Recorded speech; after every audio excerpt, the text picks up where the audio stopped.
시청자 여러분, 한 주간 편안하셨습니까? 지난 주말에는 AI 반도체를 중심으로 재차 블랙 프라이데이가 만들어졌을 정도로 시장 변동성이 굉장히 심해졌는데요. 몇 가지 나쁜 뉴스들이 생겼기 때문이었습니다. 오늘은 시장을 폭락하게 만들었던 AI 관련 뉴스들을 분석해보고 시장 방향성까지 고민해 보도록 하겠습니다. 자, 첫 번째 뉴스는 마이클 버리의 장부 조작론입니다. 마이클 버리가 지난주에는 오라클과 메타의 실적이 과대 계상되었다라고 주장을 했어요. 이유는 감가상각에 대한 내용연수 조작이었습니다. 버리는 이렇게 이야기했어요. 자산의 내용연수를 인위적으로 연장해 감가상각비를 축소하는 것은 현대 회계에서 가장 흔한 이익 부풀리기 수법 중 하나이다. 2, 3년의 제품 주기로 엔비디아 칩과 서버 구입을 통해 자본 지출을 대폭 늘리는 것이 컴퓨팅 장비의 유효 수명 연장으로 이어져서는 안 된다. 그럼에도 불구하고 주요 하이퍼스케일러들은 모두 바로 그런 일들을 하고 있다. 내 추정에 따르면 이들은 2026년부터 2028년도 사이 감가상각비를 총 1,760억 달러 과소 계상하게 될 것이다. 아마도 2028년이 되면 오라클의 경우 이익을 26.9%, 메타는 20.8%나 부풀릴 것이며 실제 상황은 이보다 더욱 심각할 것이다 라고 했어요. 자, 그러면 우선 감가상각이 무엇인지부터 설명드려야 되겠는데요. 감가상각은 기업의 비용 중에서 가장 크고 가장 중요한 부분입니다. 또한 실제로 바로 이곳에서 회계 부정이 많이 일어나고 있는 것도 사실이죠. 예를 들어서 설명드리겠습니다. 이 택시를 운전하는 A씨가 택시를 1억 원 주고 샀어요. 근데 택시 운전을 해서 한 달에 1,000만 원씩 벌었고 그 돈으로 그냥 흥청망청 썼다고 가정해 보겠습니다. 문제는 4년 후에 차가 노후화해서 폐차하고 새 차를 구매해야 되는데요. 근데 흥청망청 써버려서 새 차를 살 1억 원이 없다면 어쩌시겠습니까? 그래서 매달 1,000만 원씩 벌었다고 해도 4년 동안 새 차를 구매할 1억 원은 애초에 번 돈이 아니다라고 생각을 하고 따로 떼어두어야만 했던 것이죠. 새 차를 구입하기 위한 연간 2,500만 원은 장부상의 비용이 되는데요. 이 비용을 우리는 감가상각이다라고 하는 겁니다. 그러니까 실제로 회사에서 현금이 나간 거 아니죠. 비용으로 그냥 간주하자는 거예요. 애시당초 이 택시기사의 수입은 연간 1억 2천만 원이 아닌 감가상각 비용 2,500만 원을 제외한 9,500만 원이 되는 겁니다. 그런데 말이죠. 요즘 현대차 정말 잘 만들잖아요. 택시의 내구성이 좋아지는 바람에 차량을 8년 정도 쓸 수 있게 되었다라고 가정해 보겠습니다. 하지만 A씨와 B씨는 회계 처리를 각각 다르게 했어요. A씨는 내구 연한이 8년으로 늘었다라는 것을 그대로 인정하고 연간 감가상각 비용을 1,250만 원으로 낮춰 책정했습니다. 그러면 택시기사의 연간 수입은 1억 750만 원이 되죠. 조금 더 커집니다. 손님을 더 많이 태운 겁니까? 그건 아니에요. 그럼에도 불구하고 수입이 늘어난 것이죠. 단지 감가상각 기간을 기존의 4년에서 8년으로 늘리기만 했는데 이 택시기사의 연간 수입은 화끈하게 증가했음을 알 수 있습니다. 이익이 더 많이 났으니까 그의 세금도 많이 냈을 거예요. 하지만 B씨는 생각이 좀 달랐습니다. 차량의 내용연수가 8년으로 늘어나긴 했는데 비용을 크게 잡아서 세금을 좀 줄이기 위해서 4년의 내용연수를 그대로 유지했다고 가정해 보겠습니다. 이익이 A씨에 비해서 1,250만 원 작게 잡혔으니까 당연히 그의 세금은 더 작게 냈을 거예요. 내용연수가 실제로 늘었음에도 4년의 상각기간을 그대로 유지한 B씨, 그리고 늘어난 내용연수 그대로 8년 동안 상각하기로 한 A씨, 누가 더 성심껏 회계 정리를 잘한 사람일까요? 자, 이제부터는 마이클 버리의 주장에서 어느 부분이 틀렸는지를 입증해 보겠습니다. 하이퍼스케일러들의 내용연수 연장은 최근 SEC 공시라든지 IR 자료를 통해서 그대로 확인되고 있었어요. 그러니까 하이퍼스케일러들이 감가상각 기간을 최근에 늘리기 시작했다는 점과 감가상각 비용의 감소로 인해서 이익 규모가 다소 커졌다라는 마이클 버리의 생각이 전혀 근거 없는 주장은 아닙니다. 하지만 버리는 매우 중요한 사실을 놓치고 있습니다. 만약 지금으로부터 몇 해 전이었더라면 마이클 버리의 주장이 맞을 수도 있어요. 과거에는요, 새로운 세대의 버전이 발표될 때마다 정말 차이가 몇 배 성능 차이가 있었기 때문에 그 이전 버전은요 거의 폐기 수준이었어요. 하지만 세대가 거듭되면서 세대 간 격차는 점점 줄어들기 시작했는데요. 최근에는 가장 새로운 세대의 성능 차이가 고작 몇십 퍼센트 수준까지 좁혀졌습니다. 최신 모델에 대한 훈련에 블랙웰이라든지 루빈급 신세대의 수요가 폭발적으로 늘어나는 것도 사실이에요. 하지만 그렇다고 구닥다리 호퍼 세대가 완전히 퇴출됐느냐? 그것도 아닙니다. 여전히 경량 모델의 훈련이나 심지어 출원 시장에서도 고객들의 저렴한 가격 선택에 의해 왕성하게 활동을 하고 있어요. 마치 현대차의 내구성이 좋아지는 바람에 내용 연수가 8년으로 늘어난 것처럼 기존 세대를 더 오랫동안 사용하게 되면서 실제 데이터 센터의 하드웨어 리프레시 주기는 5년 이상으로 연장되고 있었습니다. 서버 스토리지의 실제 물리적 수명은 7년에서 10년으로 렉 서버의 평균 수명은 약 6년 정도로 이게 됐다는 게 정설이 되어버렸죠. 그럼 이제 여러분들이 판단하실 차례입니다. 구 버전의 AI 설비가 계속해서 제 할 일을 왕성하게 하고 있는데 감가상각을 정상적인 상각기간보다 더 빨리 마치고 비용을 크게 발전시켜서 세금을 낮추는 것이 올바른 행동일까요?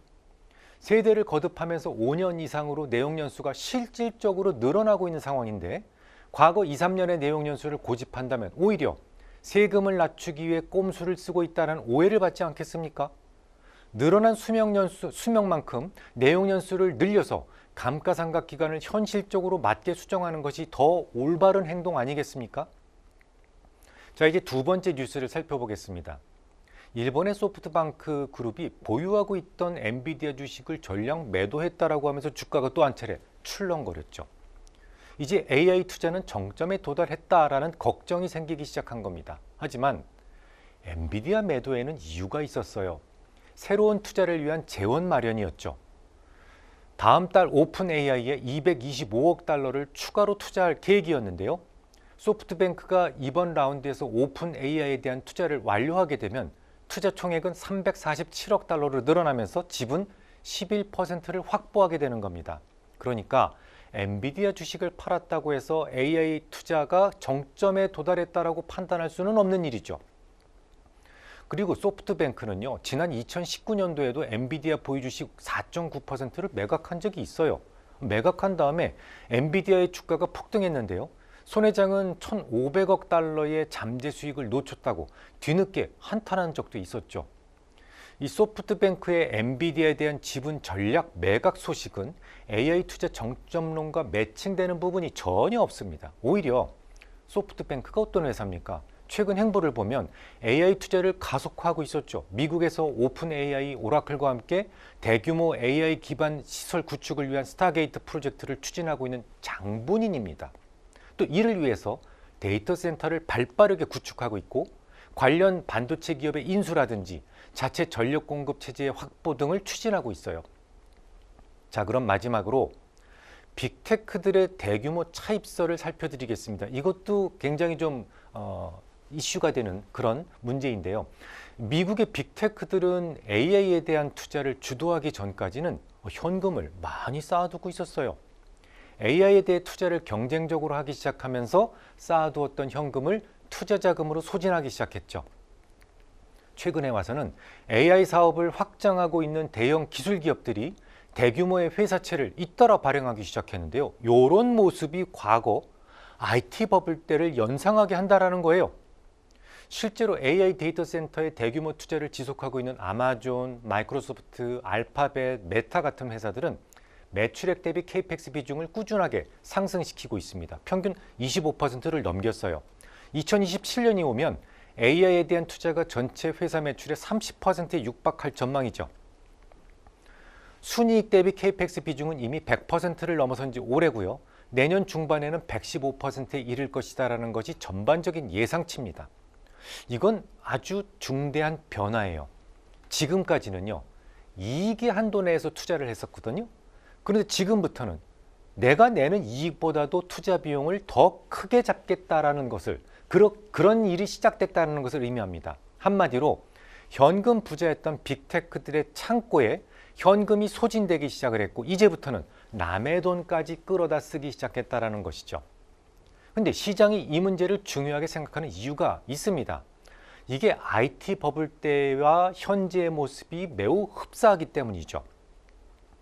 특히 규모의 경제만을 강조한 과감한 투자, 또 최근 오픈 AI를 중심으로 진행 중에 있는 벤더 파이낸싱, 순환 투자 이런 측면만 본다면 과거 닷컴 버블 때의 모습과 전혀 다르지 않아요.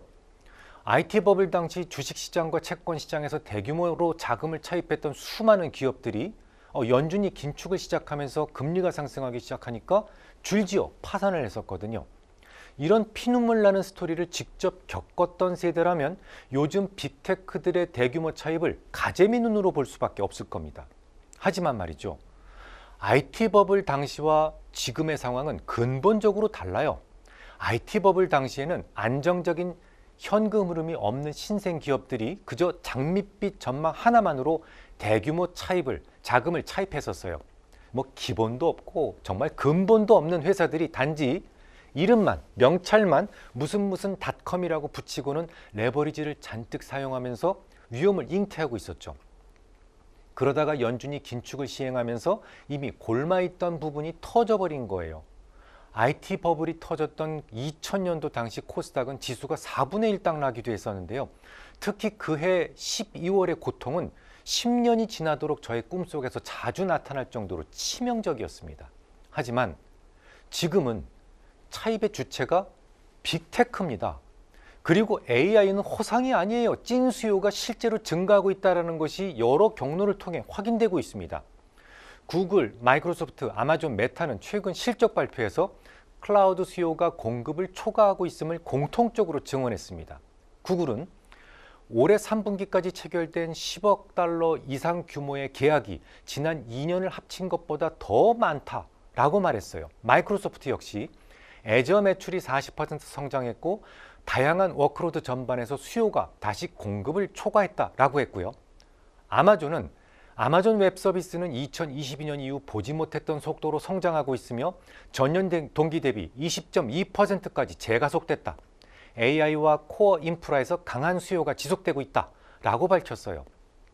메타는 데이터 센터의 투자는 미국이 기술적 우위를 유지하는 데 매우 중요하다. 그래서 우리는 미국의 업계 최고 수준의 AI 데이터 센터를 구축하기 위해 투자를 하고 있고 향후 3년에 걸쳐서 6천억 달러를 투자하게 될 것이다 라고 강조했습니다.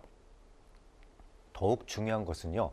대형 기술 기업들이 그저 원칙 없는 차입을 하고 있는 것은 결코 아니다라는 점이에요. 이를테면 중장기에 걸쳐서 회수할 AI 수익과 회사채 이자 비용의 기간을 정확하게 일치시키고 있습니다.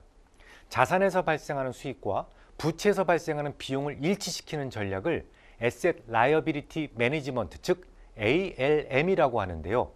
자산과 부채의 듀레이션을 맞춰서 재무 안전성을 높이는 첨단 금융공학을 적용시키고 있기 때문에 IT 버블 당시처럼 위험한 차입이라고 볼 수 없어요. 게다가 빅테크들의 현금이 완전 소진된 것도 전혀 아닙니다. 그냥 회사채를 발행할 뿐이에요. 회사채를 발행하면 이자 비용이 발생하면서 법인세 비용을 크게 낮출 수 있기 때문입니다. 세금 지출 금액의 일부를 투자 비용으로 전용함으로써 자본 효율성을 기할 수 있다는 말이죠. 저는 IT 버블 붕괴를 직접 몸소 겪어봤던 세대입니다. 빅테크들의 대규모 차입이 AI 투자 버블 붕괴로 이어질 것이다라는 주장은 정말 아무런 근거도 없는 낭설일 뿐입니다. 투자가 멈추지는 않겠지만 다소 완만하게 축소될 가능성이 높다고요? 그것도 천만의 말씀이에요. 다른 건 몰라도 중국의 추격에 미 정부는 촉각을 항시 곤두세우고 있다는 점을 간과해서는 안 될 겁니다. 심지어 젠슨 왕 엔비디아 CEO는 최근 이렇게 얘기했습니다. 중국이 결국 AI 경쟁에서 미국에게 승리하게 될 것이다. 현재 중국은 AI 부분에서 미국의 나노초 차이까지 따라잡고 있다라고 말이죠. 이게 근데 허투루 하는 소리는 결코 아닐 겁니다. 실제로 중국의 AI는 무서운 속도로 미국을 따라잡고 있어요. 알리바바가 후원하는 베이징의 문샷 AI는 최근 키미 K2 사고 모델을 공개했는데요. 훈련에 고작 500만 달러도 채 들지 않은 것으로 알려진 이 AI 모델은 저비용으로 고성능 AI를 개발해서 미국을 추격하는 중국 AI의 현 주소를 그대로 보여주고 있다는 평가예요. 일부에서는 이 키미의 공개를 연초에 있었던 딥시크 모멘트 아시죠? 그것과 비슷한 충격을 몰고 올 수 있는 큰 사건이다라고 보고 있을 정도니까요. 물론 저는 모두 동의하는 것은 아니에요. 하지만 적어도 중국이 빠르게 추격을 해오고 있다는 점은 팩트입니다. 이런 상황에서 과연 완만하게 투자를 축소할 수 있겠습니까? 앞서 빅테크들이 회사채를 발행하기 시작했다는 말씀을 드렸어요.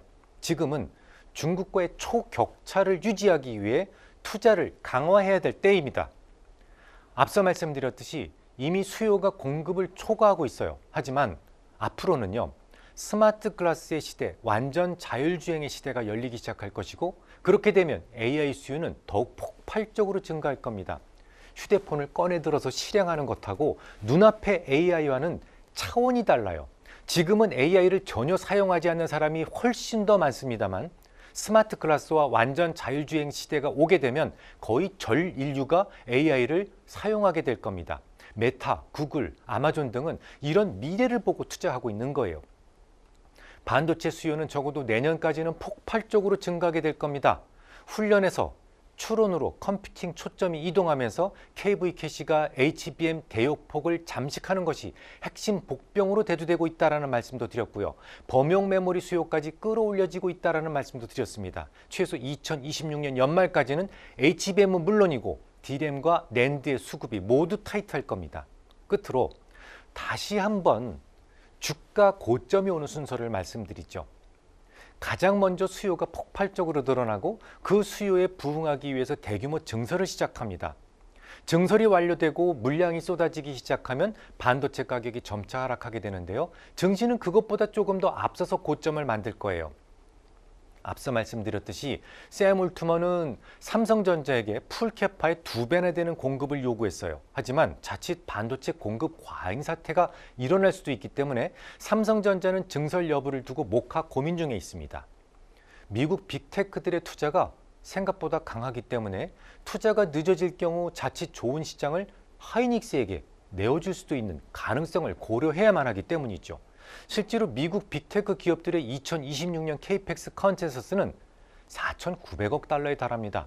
지난 2023년을 기준으로 한다면 대략 3배 수준이에요. 하지만 삼성전자의 2026년 케이펙스 컨센서스는 56조 1천억 원으로 지난 2023년 대비 57조 6천억 대비 오히려 적을 것으로 예상되고 있습니다. 반면에 SK하이닉스의 내년 KPX 컨센서스는 30조 원입니다. 10월 이후 오히려 17%나 재차 상향 조정되었죠. 물론 최근에 P5 라인에 대한 투자를 앞당긴다라는 뉴스가 있었어요. 하지만 이건 말 그대로 예정되어 있던 투자를 조금 앞당기는 것에 불과합니다. 현재 반도체 수급에 전혀 영향을 주지 않아요. 이런 상황에서 반도체 주가의 고점 쉽게 오지 않습니다.